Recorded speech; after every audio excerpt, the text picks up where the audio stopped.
Hello everyone, আসসালামু আলাইকুম। চলে আসলাম বরাবরের মতো নতুন একটি নাটকের আপডেট নিয়ে। নাটকের নাম ভালোবাসা সোল্ড আউট। নাটকটি কবে মুক্তি পাবে এবং কোন ইউটিউব চ্যানেলে মুক্তি পাবে সবকিছু জানিয়ে দেব আজকের ভিডিওতে।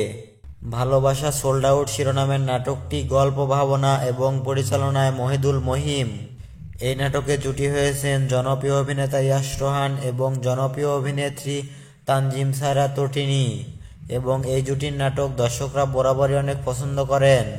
বর্তমানে নাটকটি সিলেটের শ্রীমঙ্গলের বিভিন্ন লোকেশনে শুটিং শেষ হয়েছে এবং নাটকটি সামনে ভালোবাসা দিবসকে কেন্দ্র করে সুলতান এন্টারটেইনমেন্ট ইউটিউব চ্যানেলে আসবে। ভালোবাসা সোল্ড আউট শিরোনামের নাটক ইয়াশ তটিনী ছাড়া আরও অনেকে অভিনয় করেছেন এবং নাটকটি খুব সুন্দর একটি রোমান্টিক গল্পে নির্মাণ করা হয়েছে। আশা করি আপনাদের অনেক ভালো লাগবে। তো প্রিয় দর্শক বন্ধুরা, নাটকটি খুব শীঘ্রই সুলতান এন্টারটেইনমেন্ট ইউটিউব চ্যানেলে মুক্তি পাবে এবং পরবর্তী নাটকের আপডেট পেতে আমাদের চ্যানেলটি সাবস্ক্রাইব করুন। ধন্যবাদ।